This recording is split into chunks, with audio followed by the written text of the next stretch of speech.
Hi, I'm Joss Whedon, the writer and director of the episode, creator of the show. I guess maybe you know that by now. You probably also know that this entire scene I shot, we used as the last scene in episode 15 as a kind of cliffhanger after a very sweet and kind of silly episode. And also used it for the teaser of this episode.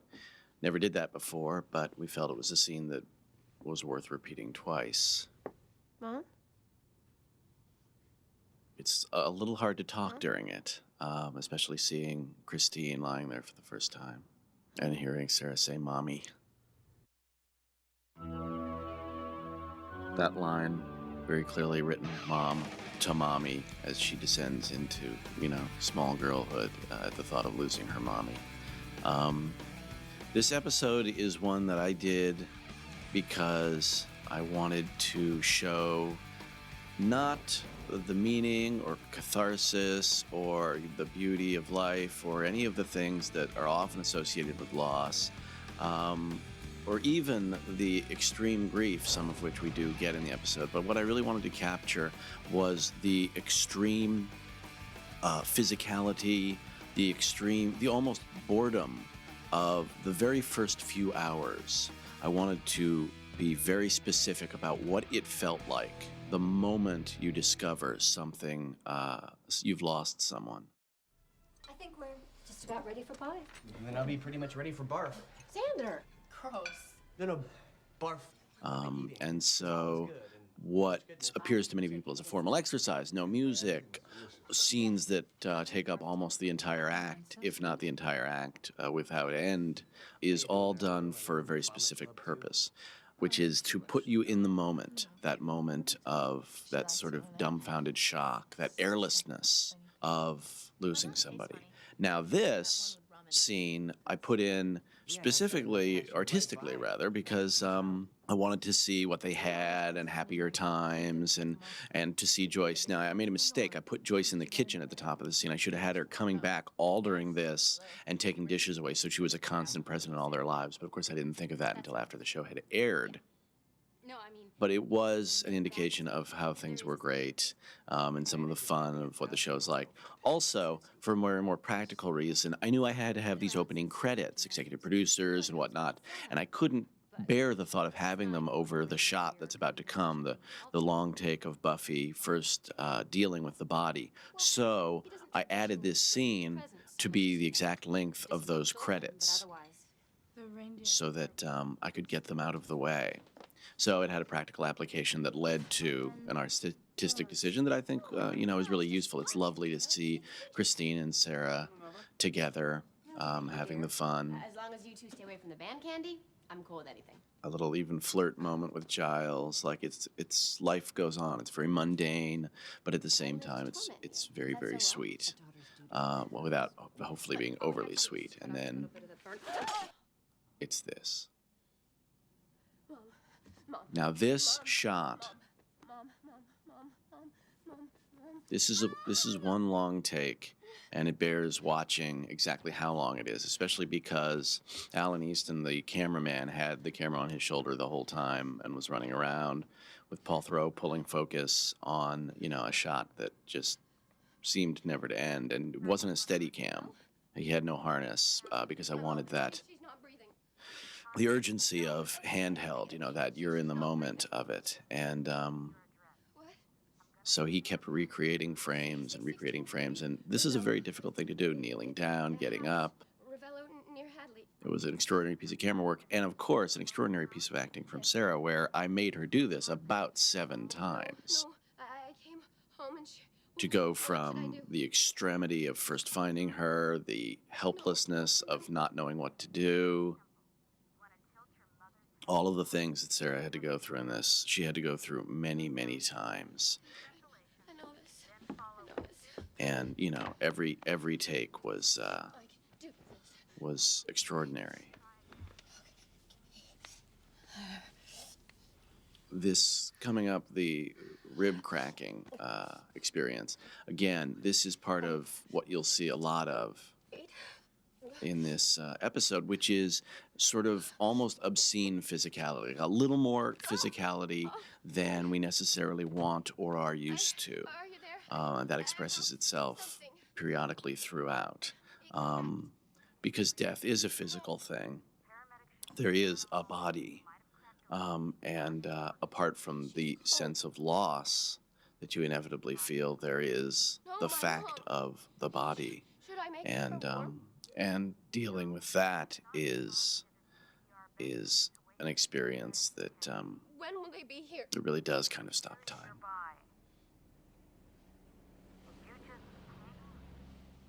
We have several instances in this scene, in this act, where Buffy looks out the window. She goes to the back door, she goes to the front door, she looks out the window, she hears noises, but we never show a POV. We never shot the street outside or the backyard or anything. Because again, it's almost unreal. This is the shot for people who don't know what a phone is, to explain it. No, again, to me, that's the moment she realizes her mother's dead. It's just fixating on something almost meaningless. And I thought the phone was the thing. And that is the first cut in the entire scene, was when we cut to the phone. We had to use a special lens, and it was very difficult to get the phone feeling that real. Again, here she comes to look out, but all we hear is noise because we are completely in her space. The rather arch camera work there as a way of saying, oh my God, I for a moment had almost forgotten she was there. And then again, unlovely physicality. The idea that her mother's underwear might be showing is gross and upsetting. Now these guys, good actors both, were there to be almost noise in the frame. Very seldom did I actually feature their faces. A lot of quick cutting, a lot of everything is about Buffy and her reaction to her mom. And she can't really relate to these people as people. I'm bagging her. What? Filmically, the idea, obviously was that they are a blur to her. No. I mean, there was a tumor. This was done in slow motion, by the way, which you can't even tell. I just ramped the camera up to 40 frames per second instead of 24, but it didn't really read like slow motion. That was kind of an attempt that just failed. Since then, I've learned that if you want to go slow motion, you have to go a little bit slower. And, well, everybody loves a happy ending. I'm here. It's a miracle. That's what it is, a beautiful miracle. Good, isn't it? And once again, God, you found me in time. because I don't know anybody who has suffered the panic of a great loss without having imagined it going a different way 1,000 times or more. So what feels like kind of a cruel joke on the audience is in fact, just a very real moment within the experience of losing somebody. No, they're fine. It's going to be fine. Look, it was fine. And then you actually have to come out of the fantasy, and the silence is 10 times worse because of it. This is fun, isn't it? Aren't we having fun? Again, coming out of focus because she can't really deal with him. We're actually coming up on one of my favorite shots It looks like she did die a good that I while ever before you found composed, out. and it's very simple, and which is this. It's very simply, it's an over where I squeezed her in the frame as much as possible so that it's like she just didn't have room to maneuver. And then the shot of him talking, which is just his mouth again, just to say, not to call attention to itself so much as to say, this is her reality. She can't get the big picture. She's not having a normal conversation. A normal over would have been her with a tiny slice of his shoulder. Instead, I let his shoulder own the frame. I took his eyes out of the frame to show her experience of literally being trapped, being blocked off from reality. It's an obvious thing, not great filmmaking, but when I did it on the day, when I saw the over and thought, oh, he's a little too much in frame. Oh, keep pushing it. Keep pushing it. Give her less room. Give her less room. It excited me. It made me realize that something, not particularly clever but useful could just appear on the day. Good luck. Her saying good luck, again, it's like your priorities become so strange. It's like she wants to be polite to those gentlemen. That's not important. And yet,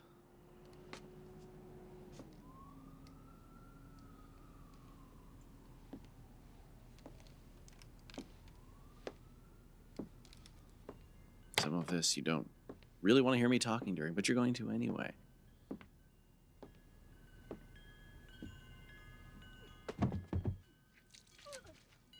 Again, the physicality of throwing up at the same time, the, focusing on the chimes and the window and not going with her, not playing it linearly, but her experience of hearing those chimes and of feeling that breeze at the same time as throwing up, and our experience of a frame that's not quite the norm. Again, this is her looking out, but it's about her face and the trappedness, hearing life going on, but clearly not seeing it, needing the air and getting none.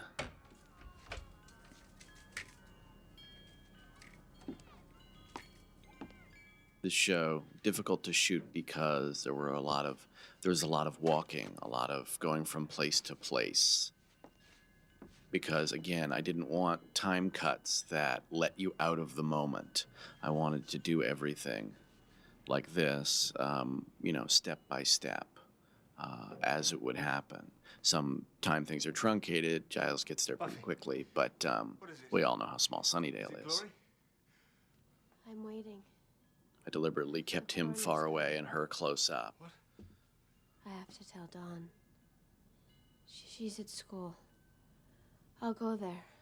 I'm not sure. This next part, very difficult for Sarah because she had given everything in every piece, and we shot this sequentially. No, Joyce. we're not supposed to move. For her to get back to that level of intensity, to say that line, the body, and realize what it means that she just called her mother a body, it was very difficult. And that was my fault because after the first shot, we just went on sequentially. We should have gone straight to that because she was at that fever pitch.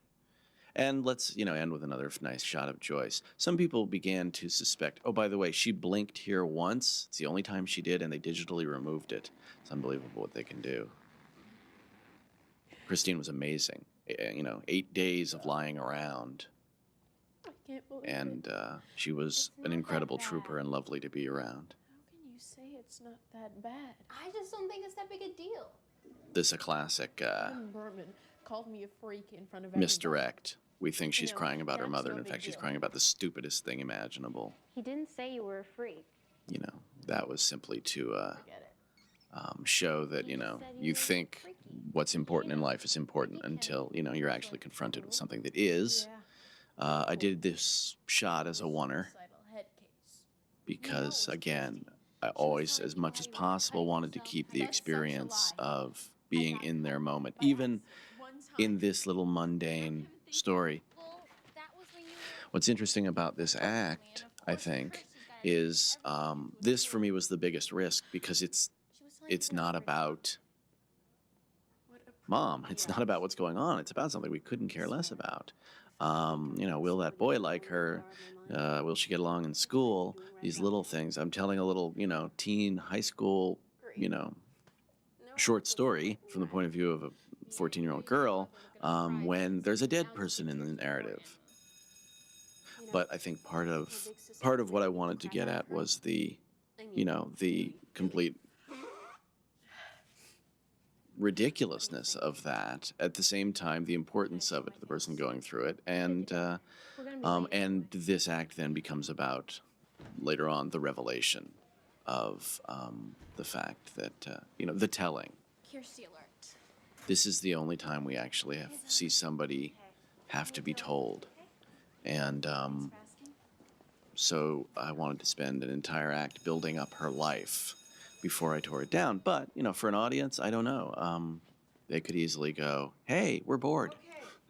What's going on?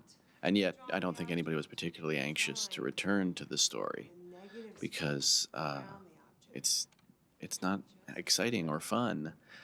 It's a horrific kind of a thing, and there's a sort of relief in having this little romance going on instead. What's going on? That's the incredibly loud sound of me drinking my tea, which now you're a part of. You, the audience, have experienced my tea. Isn't that beautiful? Isn't DVD amazing? Thanks. So the idea is basically the nice, cute boy, he wants you. The nice, cute boy, the cute story, the kind of resolution, just... And I liked telling their little story and, you know, how they're in their world and she's being all intense about, you know, the pain she's been through. And, you know, they've got that teen thing of, you know, I'm 14, I'm too hip for the room. I've been through so much, and which nicely counteracts, you know, what's actually going to happen. Don't understand it. Pain. I'm not going to lie, I'm drinking some more tea because they're standing there. Kirsty's got a blab But at Everett at 'cause some he's- point, Thirsty, man. It's like she thinks I'm so hot. Everybody should just Buffy bow will down appear before and me." change everything. And I'm like, Oh, it should be right when she's at her happiest. That would be my signature. Everything's always about clothes. The rack to Buffy. Now we're out of Dawn's POV there. That is to say, we're not in Dawn's experience the way we have been for the rest of this scene, the way we generally are for every act. There's this thing coming and she's not aware of it. But watch her face when Buffy says her name. So she kept saying, Done. She knows. She doesn't know what she knows. She just knows something. In that moment, she gets older. What? Can't All of these cutaways, her experience is now becoming like Buffy's, very specific. We hear the chalk, we see the statue, we know everything that's around us takes on a different kind of significance and is almost like a statue because we know something's going on. Now, this next scene, I shot in close-up, overs, singles, something's two wrong. shots, Let's go outside. No. just every which way I could. It's I shot this part of the scene on the Monday because we were at the end of the day on Friday and I didn't want to put Michelle and Sarah through that at the end of the day on Friday. please. So we shot the rest of it and then we got to it on Monday. But on Friday we did shoot one long shot from outside. Or something went. These, as you can sort of tell, were shot slightly slow motion. Is she okay? People watching her. Is she? But she's okay. Michelle did But just an extraordinary it's- job. it's Every serious. take, and Sarah too. Every take, every time out, she went to the place, to the extraordinary place. And then, at the end of the day, I decided not to use any of it, and I fell back here into the classroom from using the stuff we had shot on Friday. I realized I didn't need to see Buffy tell her. I didn't need to hear. I didn't need to be directly in the moment. That after what had happened here in school, that what I wanted to show was the environment that it takes place in, and not the actual moment. And then, of course, we get to the female body that she's drawing, which is again represents a kind of physicality, a kind of trying to see the reality of a thing, and the teacher talks about just the outline of it and not the thing itself. We start every act with Joyce.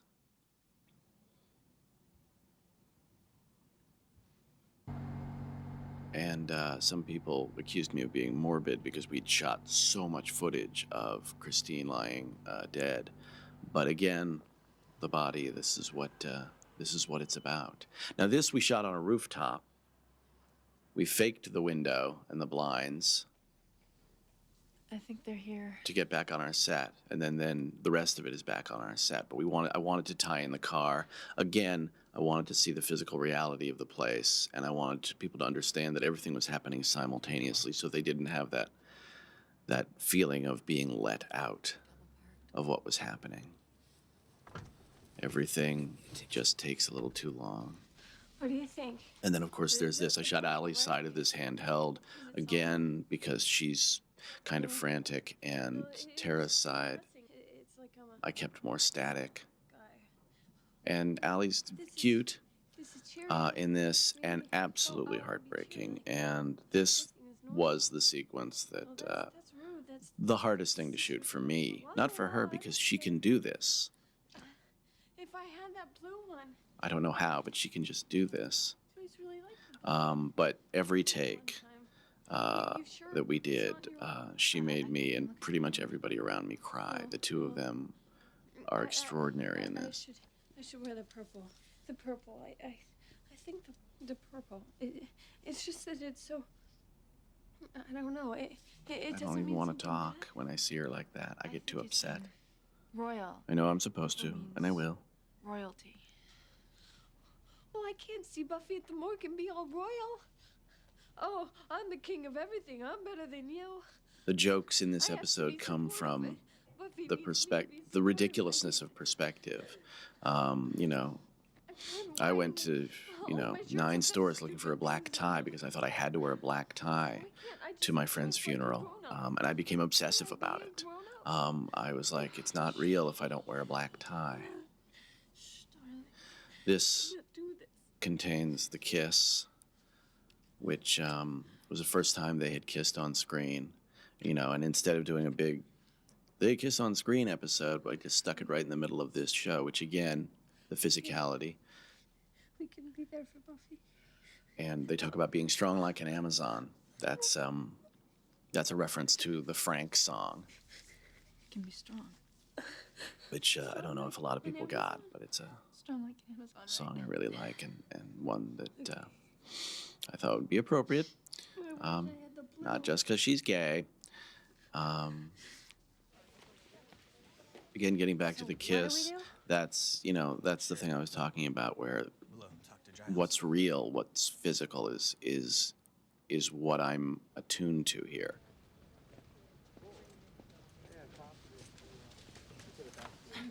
Later on, when Dawn says, I need to pee, I had her say that instead of I have to go to the bathroom because, I wanted everything to be a little too much. And of course, we'll see more examples of that because we'll see lots more shots of a dead body of Buffy's mother. Again, to go from the hall to the room physically to see how people take this moment, the various moments that happen in the first few hours. I know the feeling. The telling with Buffy and Dawn. Start to cry again. Another reason I dropped back in that Buffy and Dawn scene was that I knew I had Willow coming up, who I was going to be in her face with the tears, and and to do it with Dawn as well felt like the same beat, following a banjo act with a banjo act. The inevitable high and wide Hitchcockian, we're all tiny and life is terrifying shot. What's going to happen? This was a horror to shoot in the sense of, I had to shoot in 4 directions, and it's an entire scene practically with no blocking. Everybody is just in their spot, in their place. He was going to go to the school to tell And that, too, was deliberate because you can't really move. And this whole scene is about their helplessness. They're the Scooby Gang. They're supposed to be on top of it, helping out, and they got nothing. I have to change. Everybody that I spoke to when I was writing this, Natural? I mean, has lost someone, has a story about it, has an attitude towards it. And it all fed into this, but a lot of this came from my own experiences of losing my mother and of losing other people, and just not just of my own grief, but of watching everybody else's. And everybody here deals in a different way. Tara deals the best because she's been through it before, which is a revelation we'll get to later. Xander gets angry because he doesn't know what else to do. And we see Tara reacting to his anger and his desire to make it right. We see that specific push in on Tara because, as we'll later learn, this is something she's been through. Things don't happen.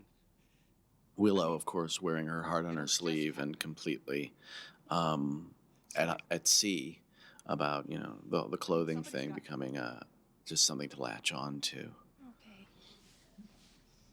And then his anger allowing her to be cogent enough to become the grown-up, to comfort him. And, of course, Anya. Anya, her part in this is something that most people remember best of all, Damn straight. because she just seems to be Anya, Are we gonna see the asking just horribly inappropriate questions every 5 seconds. Are we gonna be in the room with the dead body? Emma's performance here is lovely No? when she goes into her But I guess we should speech still be coming talking up. about that Yeah, Oh, yeah. for however long. you know it. What people are responding to besides the performance is the fact of it as a kind of I really. a plot twist. That is to say, nobody expected that much sensitivity You think from you could have left in the laundry room? Anya. So when she breaks down and expresses really the heart of the experience, the very, very basic, Are they gonna I cut the don't body open? understand. Oh my God. Would you just stop talking? Just It shut your it mouth, moved people please. What am I doing? even more than I had predicted, Am I and supposed to be changing partially my because it clothes works as a now? plot twist. Is Because that you think, something oh, she's you just do? insensitive, The way you behave. and Nobody then will tell me. Because it's not this okay happens. for you to be asking these things. But I don't understand. I don't understand how this all happens. How we go through this. I mean, I knew her, and then there's just a body. And I don't understand why she just can't get back in it and not be dead anymore. It's stupid. It's mortal and stupid. And Xander's crying and not talking, and I was having fruit punch, and I thought, well, Joyce will never have any more fruit punch, ever, and she'll never have eggs, or yawn, or brush her hair, not ever, and no one will explain to me why.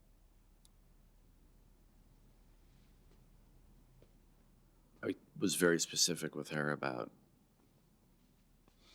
going up on why, like a little girl. I wanted that to reflect all the vulnerability of a child. We don't know how it works. Why? And that, gives her a new understanding gives Willow an understanding of what she's going through. And again, they're all separate. My wife and I are enormous fans of a little Japanese fella called Burnt Bun Boy. And when I got a Burnt Bun Boy, stuffed Burnt Bun Boy, I had to put him in the show. That, of course, is the blue sweater she's been talking about the whole time. Just, the life's little irony thing. And then the Burnt Bun Boy cameo is exciting. And the sudden noise of, Sorry. rather than, again, showing Pent up. what Xander has done, just hearing it and seeing the result. Where'd your hand go? As I was saying, Because again, it's not about the cool action of punching something. It's about the startlement of having somebody punched it, or the realization that you just did. So I had those wide shots of the girls, everybody very much in their own space, and then all of a sudden, you hear this thing, and then Xander is apologetic, and everything changes at this point in the scene because now they have something physical to latch onto. A whole second. And they get to become the Scoobies again. The whole thing, and some people didn't get this, which is my fault, but the whole thing of him looking at his hand with the blood and being better when he sees it. Again, physicality as a living thing, not just as a dead thing, but it making him feel better, it making them feel like they're the Scoobies again because they had a little crisis to deal with. And Tara understanding that. The fact that it hurts is a good thing because it hurts less than the other thing. So now they can get their shit together. The other thing about this scene is that I believe it was the plaster that Allison was allergic to, but when we shot the part where he punches and she goes up to him, her right eye swelled up enormously. Luckily, I was shooting her left eye, so we could get most of what we needed done, and then we could shoot the rest another day. But she actually had to go to the hospital, and they gave her steroid pills and all sorts of things. And we figured it was the plaster because it started to happen again when we went back there, but we didn't know the whole time what was wrong with her. Her face, her eye just started swelling up at the end there, so we figured later there was a plaster. And of course, one more beat of, no, wait, I need to change clothes one last time, and then out to getting a parking ticket, again, connecting the physical space and saying very mundanely, life going on, not stopping for your grief. Hey, it's Christine again. Now, I have to confess in this next shot that I am a huge Paul Thomas Anderson fan, and that I had been watching Magnolia obsessively before I shot this. So these endless tracking shots probably owe something to that. What can I say? I'm a hack. But what I was really trying to get at here was, again, the reality of the space. I wanted to see Joyce very clearly, and then I wanted to walk all the way over to where Buffy was, where her loved ones were, so that you understood she was down the hall. She was really there. She was in a shot with them. It was not a cut. We weren't on a different set. Carrie Meyer and everyone, they did a great job building sets that connected because they knew I wanted that very desperately, that I wanted to be able to make those connections. These dissolves representing part of the process, again, the sort of the formal version of it. And again, a moment of humor.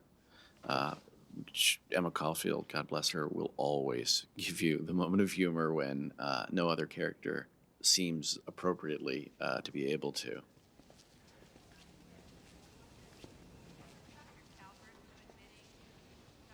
Okay, I've examined your mother's body. Can we see her? I shot Donnie. Dawn, not now. I shot Michelle with a steady cam when I was on a dolly for the rest, so that everybody else would be slightly more solid than she was, because a lot of this act has to do with her alienation Known about that? and her feeling Was of it danger? the unreality of it. Buffy has been through the reality. She has dealt with the body. She broke her mother's rib. She called it the body. She went through a very terrifying version of a loved one's death. What Dawn is going through, so you see a slight drift there, that's because she's on Steadicam. What Dawn is going through is different. What she's going through is the disbelief, because she hasn't had that physicality yet. And of course, the inevitable fantasy This could have been dealt with in time. that will just keep coming back and coming back and coming back. Thank you, Doctor. But Dawn's problem here There wasn't that a Buffy lot doesn't understand, of course, because she's in her own space, is that it can't possibly be real, whereas for Buffy, it's all too real. And those are two different experiences, both of which are very common in death. Buffy, why don't you let me handle this as much as I can? Are you depressed yet? Because it's not getting any better. Yes, thank you, Doctor. There'll be a vampire later, if that's good. Figure out which ones you need to see. We'll be here. I loved the lights they had in this place. They had exactly the coldness that I wanted. Tumor. Why don't we sit down? There's something almost feels like a Stanley Kubrick frame when I look at that. Just because the way those lights are, the way everything is just a little too big, a little too wide, a little too harsh. At the same time, the light is very sweet on the people because they're sweet people. I don't think we're gonna have to be here very long. What about? Dawn just unable to connect, What and about Buffy unable to connect with her. Nothing. My experience of death is Do you want someone to go with you. that apart from a lot of hugging at funerals, it seldom brings people together. Do you know where it is? Yeah. It actually tears them apart. And I had always learned from TV that death made everybody stronger and better and learn about themselves. And my experience was that, She just wouldn't believe me. an important piece had been taken out of the puzzle amongst my family or friends or whomever it was, and that piece would never be replaced, and that people would never be the same, and that there is no glorious payoff. There are sometimes revelations and lessons that are useful. You have to take something out of it because it's inevitable. None of us getting out of here alive. Do you want anything? You know, that's why at this time a lot of people turn to, as Tim Minear would call him, the sky bully. But since I don't believe in the sky bully and don't really have that to fall back on, Maybe Don could use a snack. I haven't really found any lessons in death other than I wish it wouldn't. We'll come with. We'll be real quick. Their desperate need to help and get food is a classic thing, and the uncomfortableness of being left with the person who you don't really know very well in your moment of extreme grief, who really doesn't want to be there because it's your moment of extreme grief. You know, holding this two-shot for a long time, Everybody wants to help. waiting a long time before Tara's last line was, again, a kind of a plot twist moment, and I held the beat for much longer than I would have normally. Never done this. That's just an amazingly dumb thing to say. Obviously, I've never done this before.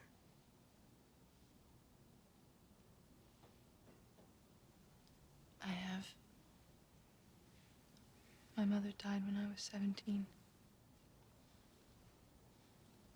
I was surprised, I will say, when people saw this, how many people actually did gain comfort from it and a kind of catharsis. People emailed and wrote and said that they had suffered a loss, sometimes their mother, and that it had either been concurrent with or that it had happened years before and they had never been able to deal with it until they saw this episode, which moves me more than I can say.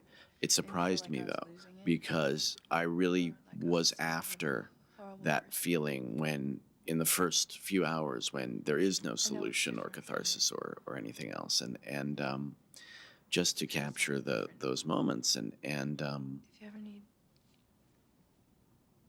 for people just to see that and to take something from it because it's happening to people they love and understand, I think is what worked. And that was a lovely revelation that just finding a moment and expressing it and expressing human behavior at this time without drawing any grand conclusions about it was enough, was in communicating enough to people that it would give them comfort. That to me is,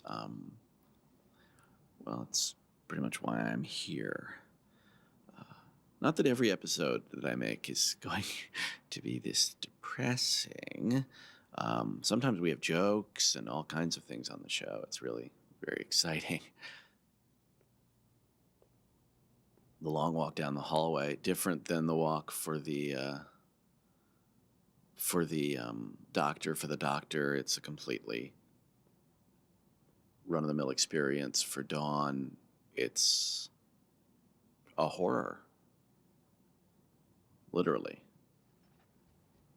We're dealing now with death. We're dealing with the reality of her dead mother. And so all of a sudden, what was a very brightly lit episode, too brightly lit, too much light in the faces of people who wanted to be in darkness, turns into what appears to be an episode of Buffy the Vampire Slayer. Not much light. The light there is very cold, very blue. Ray Stella, the cinematographer on this one. did a great job with that. And then we color timed it even bluer.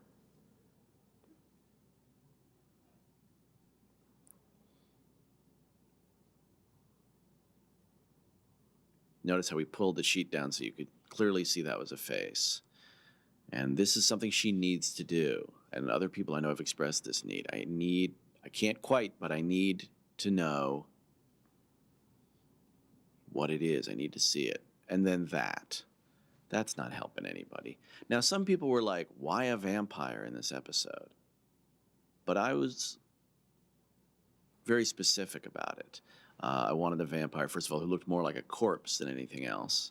And here's young Dawn confronted by not only a vampire, but a naked man. It's an intrusion. It's offensive and completely physical. And that's what I... and then, of course, they're so cute with their food. But that's... and believe me, the giving of food is a huge ritual of death. It's usually not vending machine food, but it often is. I guess. You guys. Like I'm explaining death, like anybody who's watching this hasn't experienced it. I'm just explaining why I did that.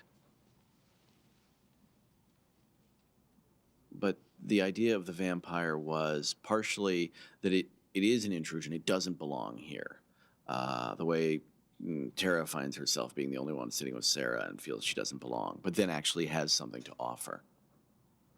You know, the way they're getting a parking ticket. Life goes on, and on Buffy the Vampire Slayer, that means horrible things happen.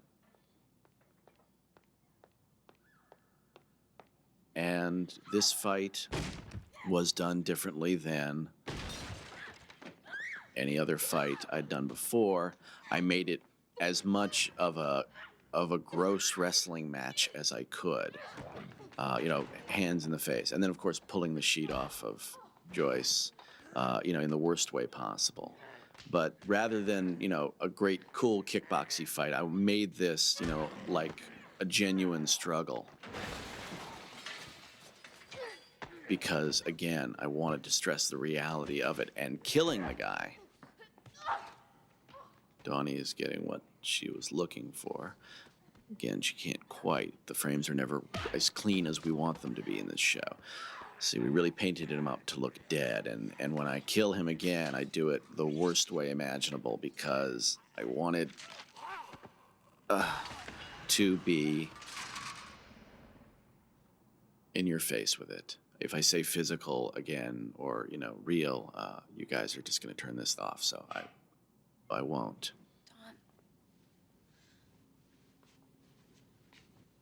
And then we're into the end. This was a very difficult shot.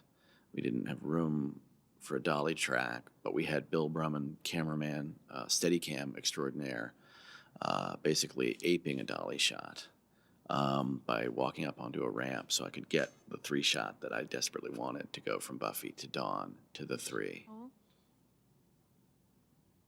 The fact of death being physically real and physically unreal is expressed here. This isn't the last shot. It's expressed in the last shot. After Dawn says those words that cannot be answered by anybody, and reaches out to touch her mother in a show that's been all about physicality.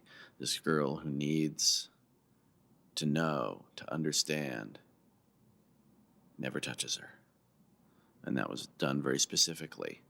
And some people said, oh, that means next week Dawn's going to heal her with her key powers. And I was like, what show were you watching? No, it meant we want to touch it, but there's nothing there. And to go out just before she touches her was to express that. To express what I've been talking about the whole way. There is no resolve. There's no resolution. There's no ending. There's no lesson. There's just death. Well, I hope you had a good time. I know I have. Bye.